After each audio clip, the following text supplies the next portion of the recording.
Dévasté, très triste à l'issue de l'élimination prématurée du Sénégal lors de la Coupe du Monde des moins de 20 ans. Qu'est-ce qui est à l'origine de cette débâcle sénégalaise? On en parle dans cette vidéo. Des situations à dénoncer, des solutions bien sûr à envisager pour l'avenir de ces lionceaux.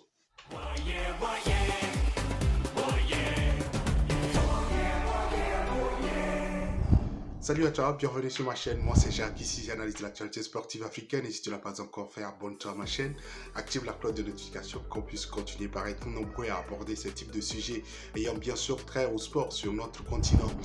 Le Sénégal sort de par la petite porte. Les champions d'Afrique en titre sont éliminés dès la phase de poule avec un bilan très triste de 0 victoire en 3 matchs, notamment 2 matchs nuls et une défaite d'entrée qui avait été donc la défaite qui avait sonné déjà l'alerte.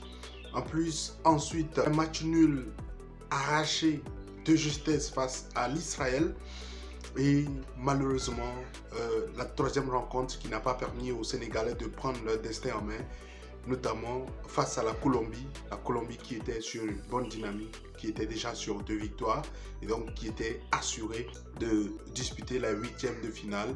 Finalement, qu'est-ce qu'on va dire des prestations des U20 du Sénégal? Je pense qu'on a le droit d'être fâché. Et je vous le dis clairement, je fais partie de ceux qui ont été tristes à la fin de cette rencontre du Sénégal. J'avais été invité sur un plateau de télévision sur New World TV justement pour faire l'avant-match, la mi-temps et puis l'après-match de cette confrontation. Au début, j'étais très optimiste par rapport à cette sélection sénégalaise. J'estimais notamment que de la manière dont ils ont terminé en force cette rencontre face à l'Israël, surtout la capacité que les Lionceaux ont eu pour pouvoir revenir au score quand ils étaient menés, et même les opportunités qui sont procurées en fin de rencontre lors de cette partie face à l'Israël présageaient d'un bel avenir au niveau donc de cette rencontre face à la Colombie, même si on faisait remarquer également que la Colombie, c'était une formation qui avait beaucoup de talent, beaucoup de rythme de jeu et donc il fallait faire extrêmement attention au milieu de terrain. Et je pense qu'au niveau de cette rencontre, au niveau du Sénégal, on a pris quand même les choses au sérieux dès le début avec vraiment les duels du milieu de terrain qui ont été remportés par les Sénégalais. Il y avait de l'engagement, de la détermination, mais vous ne pouvez pas autant dominer sans réussir à convertir toutes les opportunités. Oui, ils vont terminer la première période avec un but, mais je pense qu'ils auraient pu repartir avec beaucoup plus de buts que le seul but inscrit avant la pause. Maintenant, la pause permet aux 2 sélectionneurs de corriger certaines choses et on a vu la Colombie revenir avec beaucoup plus d'engagement, beaucoup plus de solutions d'ailleurs au niveau du répondant, et le Sénégal qui malheureusement n'a pas su gérer sa fin de rencontre. Il y a eu beaucoup de naïveté. Est-ce qu'on parlera de manque d'expérience? Je dirais pas, mais de manque de lucidité. Déjà au niveau de la défense, sur le but égalisateur, il y a beaucoup à redire.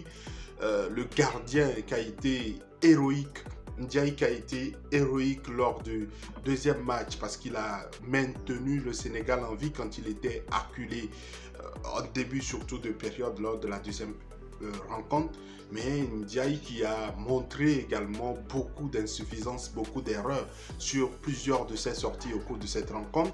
Je garderai également un pincement de cœur par rapport à la prestation de Samba, qui pour moi reste un joueur talentueux mais qui n'a pas montré des choses intéressantes lors de cette rencontre. Beaucoup d'individualisme qui n'a pas été donc au service du collectif, alors que à ce type de compétition, ça paye cash. S'il avait réussi à pouvoir se mettre au service du collectif sans toutefois chercher à se sauver uniquement la tête ou bien s'offrir peut-être des opportunités à l'avenir, il aurait peut-être permis à cette sélection sénégalaise de pouvoir prendre le dessus, parce que sur son côté, c'est vrai, il y avait beaucoup de jeux, il y avait beaucoup de duels, il faisait des différences, mais du moment où il ne laisse pas la balle à un partenaire, forcément, il ne s'offre pas également les possibilités de pouvoir mieux s'illustrer et de faire peut-être une très belle partie comme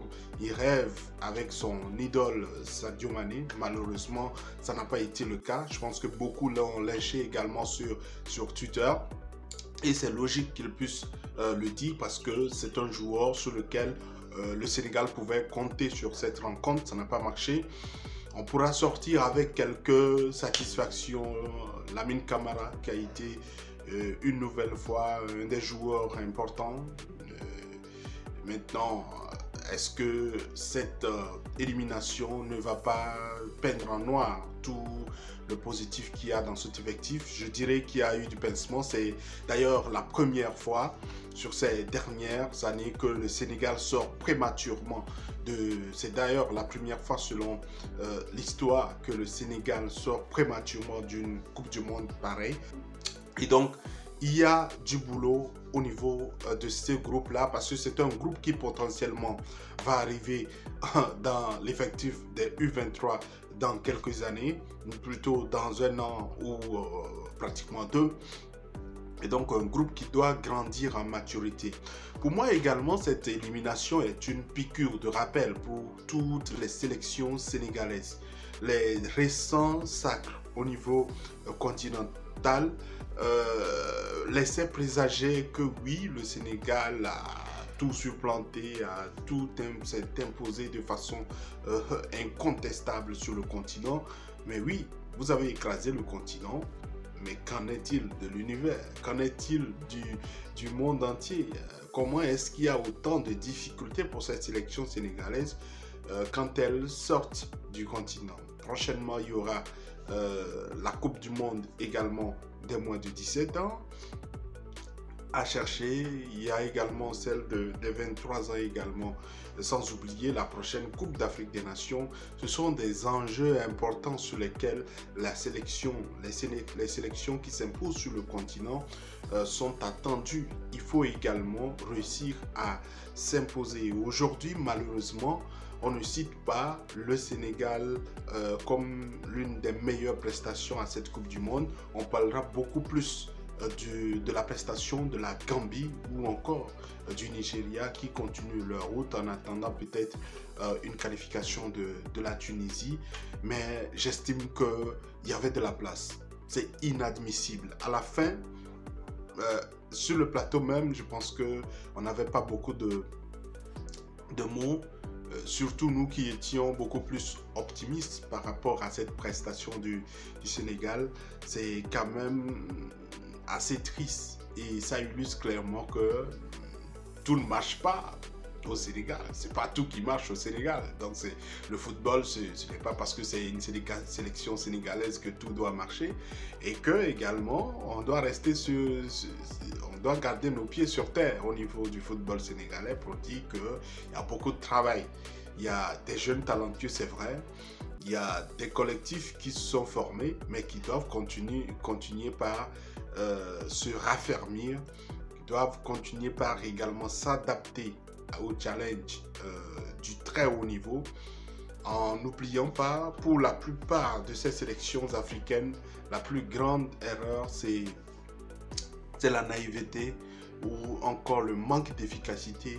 Comment réussir à tuer un match qu'on tenait de bout en bout?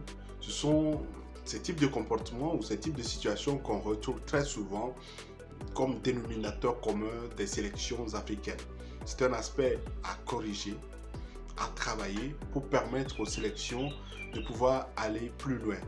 Habituellement, dans ces types de compétitions des jeunes, ça allait beaucoup plus, c'était beaucoup plus aisé pour les sélections africaines, le Sénégal, le Nigeria ou encore le Ghana. Mais ces derniers temps, ça commence par être difficile pour ces sélections de pouvoir aller encore plus loin. Alors, ça illustre également le travail important qu'on doit faire au niveau formation, au niveau gestion des différentes sélections, également gestion des participations à ce type de confrontation ou à ce type de compétition. Alors, quel est ton avis après l'élimination du Sénégal? Est-ce que pour toi c'est une élimination logique ou bien ils avaient selon toi tous les arguments pour pouvoir passer? J'attends ton commentaire. Si tu ne l'as pas encore fait, abonne-toi. Et puis je remercie sincèrement ceux qui l'ont déjà fait. À la prochaine.